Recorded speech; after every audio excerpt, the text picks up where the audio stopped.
Welcome back once again in our YouTube channel solution of life Ajay Pandey. और आप सभी का स्वागत है एनसीईआरटी रिवीजन सीरीज़ में। और आज का हमारा जो टॉपिक है केमिकल्स इन डेली लाइफ। तो ज़्यादा टाइम ना लेते हुए आज की क्लास को स्टार्ट करते हैं।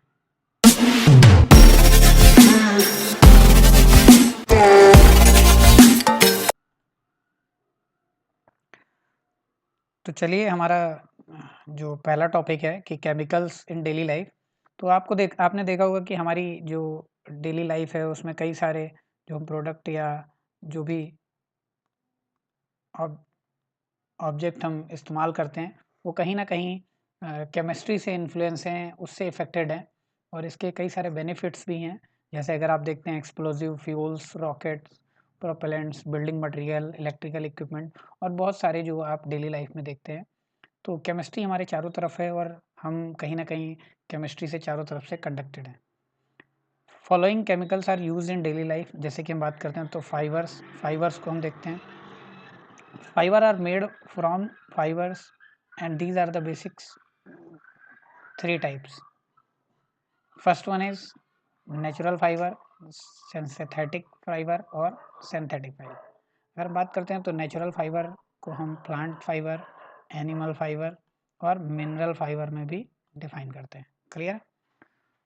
तो इन सब में एनी प्लांट फाइबर में हमारा cotton, jute, hemp, flax, bamboo, banana etcetera etcetera, इसमें wool, cashmere, silk, camel etcetera etcetera.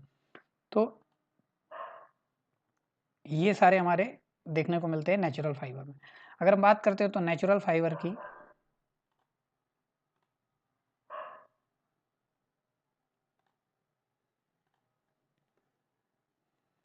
तो these are the obtained from a plants or animals.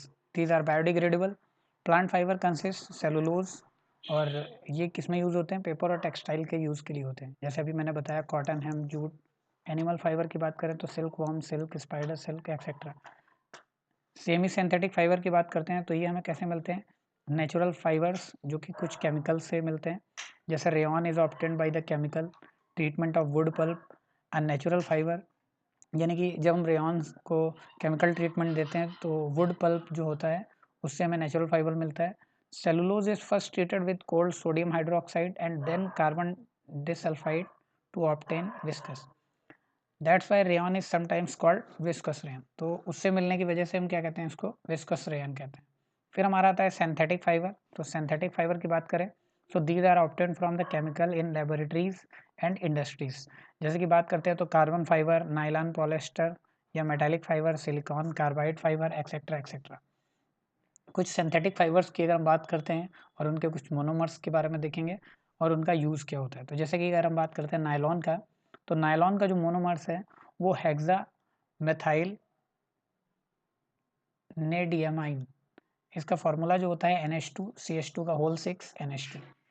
या फिर हम बात करते हैं एडिपिक एसिड, ये भी इसका क्या है? मोनोमर्स है। इसका यूज़ हम टूथब्रश में, पैराशूट और जो फिश ट्रैपिंग का नेट होता है वहाँ पे हम देखते हैं इसको। फिर हम बात करते हैं पॉलिएस्टर।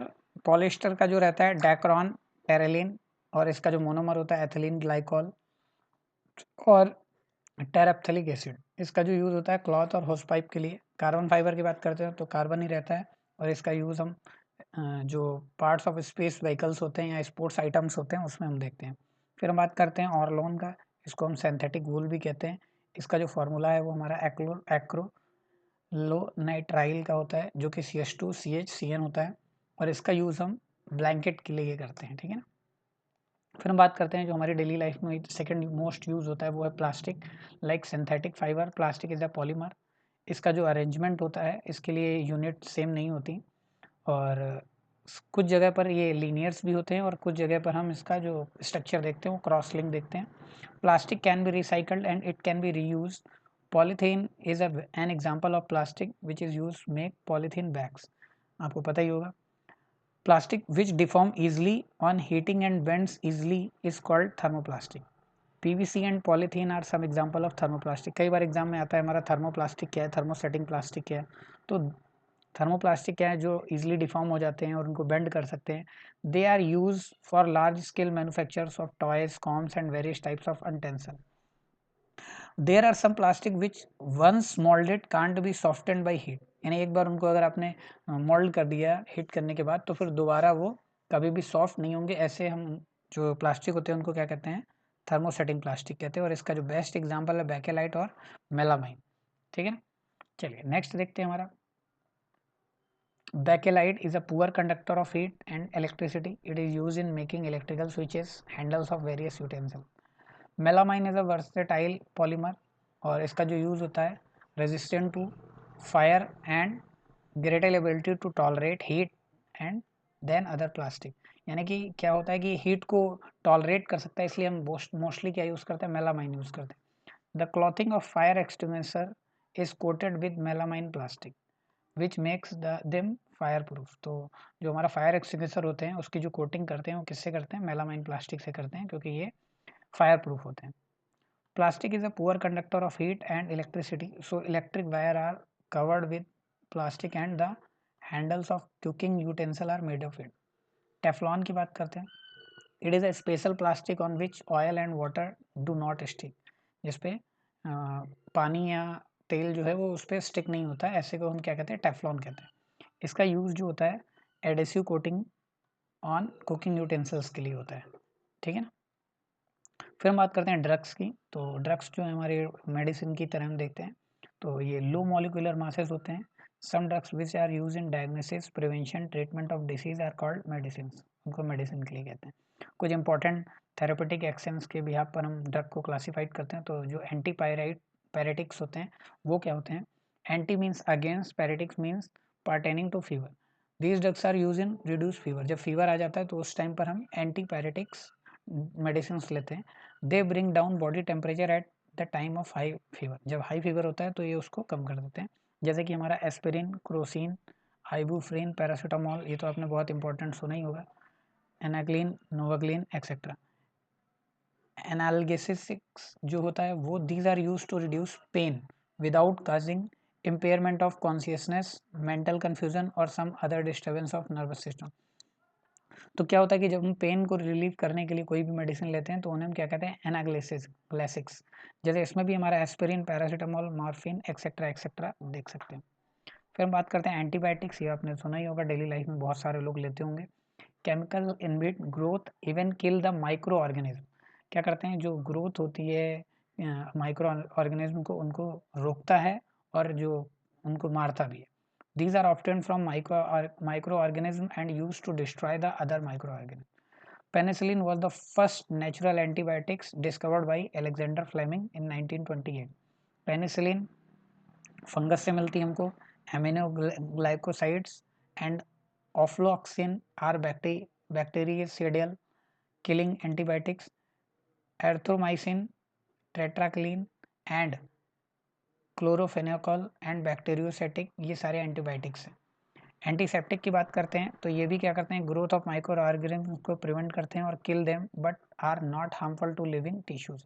लिविंग टिश्यूज के लिए हार्मफुल नहीं होते हैं, जैसे कि फ्यूराहाइन, सोफ्रामाइसिन, ये सारे देखने को मिलते हैं। These are not ingested like antibiotics. Other antiseptics are Dettol, bithionol, Dettol आपने देखा होगा, boric acid, iodoform and 0.2% solution of phenol. तो ये सारे क्या है हमारे एंटीबायोटिक। डिसइंफेक्टेंट्स की बात करें तो these are applied to inanimate objects such as floors, drainage system, उनको क्लीन करने के लिए करते हैं। Sulphur drugs, these drugs contain sulphur and nitrogen also, sulphur pyridine, sulphur diazine, ये सारे ड्रग्स देखने को मिलते हैं हमारे। These are effective against bacterial infection, तो जहाँ बैक्टीरियल इन्फेक्शन हो जाता है वहाँ पे इस तरीके का आपको ड्रग्स देखने को मिलता है। जो फर्स्ट सल्फर ड्रग था वो 1908 में प्रिपेयर किया था, जिसका क्या नाम था, सल्फानिलमेड। एनेस्थीसिया की बात करते हैं। These drugs cease the sense organ and these are given during the major surgical operation. तो ऑपरेशन के टाइम पे हमने सुना होगा एनेस्थीसिया दिया जाता है, ताकि क्या होता है कि जो भी पेशेंट है उसको पेन फील ना हो। फर्स्ट एनेस्थीसिया जो था वो डाईएथिल ईथर यूज़ किया गया था 1846 में। Chloroform was once used as general anesthetic in surgery by James Sampson but has been replaced by less toxic safer anesthetic such as ether।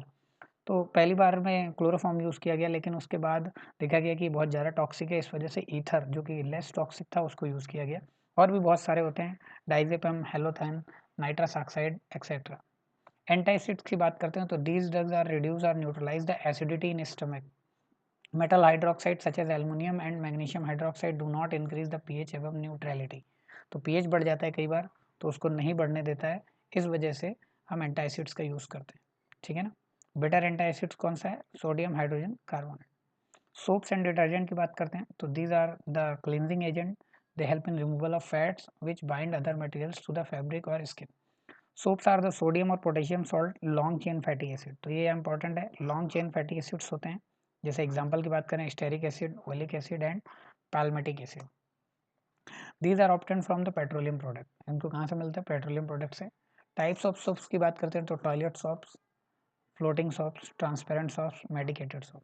तो जो हमारे टॉयलेट सोप्स होते हैं, grades of fats and oil and free from excess alkali, colour and perfume are also added to them. Floating soap जो होते हैं हमारे, these are made by beating tiny air bubbles before their hardening. तो उनको हम जो bubbles होते हैं उनको बीट करते हैं और उसके बाद हमें जो मिलता है वो हमारा फ्लोटिंग बबल्स, फ्लोटिंग सोप्स होते हैं. ट्रांसपेरेंट सोप की बात करें तो these are made by dissolving soap in ethanol and then evaporating.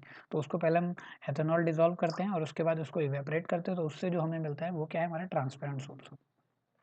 They have substance of medical value. उसमें कुछ ना कुछ हम ऐसा ऐड करते हैं जो कि हमारे मेडिकल पर्पज से होता है, जैसे रैसेज हैं या कोई आपको इन्फेक्शन वगैरह हुआ है, तो उनसे बचाने के लिए हम मेडिकल सोप्स का यूज़ करते हैं. Soaps do not work in hard water. Soaps जो हैं वो हार्ड वाटर में रिएक्ट नहीं करते हैं, क्योंकि soaps react with calcium and magnesium ion present in hard water and form insoluble calcium and magnesium soaps. Insoluble calcium और magnesium soap बना देते हैं. They separate as scum in water and also adhere to cloth as gummy mass. Hair wash with hard water looks dull due to this sticky precipitate. Generally, potassium soaps are soft to the skin than sodium soap. तो potassium soaps जो होते हैं वो soft होते हैं sodium soaps के comparison में. In acidic medium, soaps are hydrolyzed to give corresponding insoluble long chain fatty acid and thus they lose their cleansing effect. तो वो long chain fatty acid बना लेते हैं एसिडिक मीडियम में, जिसकी वजह से वो अपना क्लेंजिंग इफेक्ट जो होता है, क्लीन करने की प्रॉपर्टी होती है, वो नहीं रह जाती है उसमें. फिर हम बात करते हैं डिटर्जेंट की. तो they have all the properties of soap but actually do not contain any soap. Property तो सारी सोप्स की होती है, लेकिन इनमें आपका क्या होता है? सोप नहीं होता. They can be used both in soft and hard water because their calcium and magnesium salts are soluble in water, thus scum formation does not occur, and also in acidic medium. They have relatively stronger cleansing property as compared to soaps. Detergents are chemically alkyl sulfate और sulfonate और ammonium salt of long chain fatty acid. तो detergent भी क्या है? हमारे alkyl sulphate और sulfonate के long chain fatty acids हैं, जिनमें 12 to 8 कार्बन एटम्स होते हैं. एग्जाम्पल की बात करें तो sodium lauryl sulphate, sodium p dodecylbenzenes sulphate. These are generally obtained from vegetable oil. Classification की बात करें तो एनायनिक डिटर्जेंट ये क्या होते हैं? सल्फोनेटेड लॉन्ग चेन एल्कोहल और हाइड्रोकार्बन से बने होते हैं. Example sodium lauryl sulphate, sodium P जो भी बताया था आपको, ये सारे रहते हैं. फिर हम आते हैं कैटाइनिक डिटर्जेंट. तो इसमें क्या होता है? हमारा quaternary ammonium salts amines which acetate chlorides और bromide as amines anion anions. Non-ionic detergent क्या होते हैं? They do not contain any ion. Their constitution partially esterified compound like pentaerythritol monosteride. ठीक है ना. These are used as liquid dish washing detergent. इनका use कैसे करते हैं? लिक्विड डिश वॉशिंग डिटर्जेंट की तरह. फिर हमारा आता है dies. These are colored substance used to impart permanent color to fabric, food stuffs. Chromophore groups such as nitro, azo, etc. is responsible for color of substance. It absorbs certain radiation from white light and reflect complementary color light. ये क्या करता है? कुछ radiation को absorb करता है और कुछ को क्या करता है? रिफ्लेक्ट कर देता है. क्लासिफिकेशन की बात करें तो हमारा एसिड डाई होता है जो सोडियम साल्ट्स के लिए यूज़ होता है और फ्रीली सॉल्युबल होता है वाटर में. ठीक है. फिर हम बात करते हैं बेसिक ड्राई. तो ये क्या होता है? नायलॉन्स और पॉलिस्टर को यूज़ करके डिफाइन किया जाता है. फिर आता है हमारा direct dyes. This can be directly applied to fabrics from their aqueous solution. Disperse dyes, these are applied in the form of dispersion. तो डिस्पर्जन के फॉर्म में यूज़ होता है. फैब्रिक रिएक्टिव डाइज की बात करें तो ये फाइबर से बनता है और केमिकल रिएक्शन के थ्रू अटैच करते हैं. बैड डाइज जो होते हैं, these are mainly use to dye cotton fibres में यूज़ होता है, जैसे इंडिगो की बात करते हैं। Modern dyes, these dyes need a binding agent between fibre and the dye. Fibre और डाई के बीच में जो हम बाइंडिंग एजेंट की तरह यूज़ करते हैं वो हमारा क्या है, मॉडर्न डाइज है। On the basis of chemical composition की बात करते हैं तो एजो डाई अभी हमने देखा था, मेथाइल ऑरेंज और Congo red. Phthalein dyes, phenolphthalein and mercurochrome. Indigoid dyes, indigo and Tyrian and purple. Anthraquinone dyes, alizarin. Triphenyl methyl dyes, malachite green. तो ये सारे आपके क्या हैं, आपके डाइज थे। फिर हम बात करते हैं ग्लास की। तो सबसे पहले ये इजिप्ट में फर्स्टली प्रिपेयर किया गया था। It is a homogeneous mixture of silicates of various alkaline metals of non crystallite and transparent और नॉन ट्रांसपेरेंट केमिकल्स। ठीक है ना। तो ये क्या होते हैं, सिलिकेट्स होते हैं एल्कलाइन मेटल्स के, जो कि या तो नॉन क्रिस्टलाइट होते हैं और ट्रांसपेरेंट या नॉन ट्रांसपेरेंट केमिकल से बने होते हैं। सबसे पहले कहाँ मिला था हमें, ये इजिप्ट में। और इसका जो हमारा फार्मूला होता है वो Na2O CaO और 6SiO2 होता है। ठीक है। It is prepared by melting sand and sodium carbonate and calcium carbonate. यानी कि मेल्टिंग सैंड, सोडियम कार्बोनेट और कैल्शियम कार्बोनेट को प्रॉपर प्रोपोर्शन में मिलाते हैं मॉडरेट टेम्परेचर पे, तो ये हमें मिलता है। Some scrap glass cullet is also added to the mixture as flux which make the mixture fusible. तो फ्यूजिबल बनाने के लिए मिक्सचर को हम उसमें ऐड करते हैं। ग्लास और उनकी प्रॉपर्टीज़ की बात करें तो सोडा ग्लास जो होता है, sodium carbonate, calcium carbonate, silica, ये सब उसमें ऐड होता है। विंडो ग्लास, ये सब मिलता है। पोटाश ग्लास, हार्ड ग्लास, ये आपका hard boiling glass test tube होता है। Photochromatic glass, eye lens goggle, Pyrex glass, laboratory equipment, ये सब देखने को मिलता है। ऐसे ही आपका फ्लिंट ग्लास है, ये ऑप्टिकल इंस्ट्रूमेंट में यूज़ होता है, कैमरा वगैरह में। क्राउन ग्लास है, ऑप्टिकल इंस्ट्रूमेंट्स में यूज़ होता है। जेना ग्लास भी आपका bottles of are keeping acids and alkalis in laboratory. Crookes glass है, ये भी आई लेंस में यूज़ होता है डिफरेंट टाइप के डिफेक्ट्स के लिए। Lead crystal glass various ornamental items में यूज़ होता है। क्वार्ट्ज ग्लास बल्ब में यूज़ होता है। ठीक है ना। हेलो, हाँ बस भैया 2 मिनट, रास्ते में ही आ रहा हूँ। हाँ हाँ ठीक है ठीक है भैया। ओके।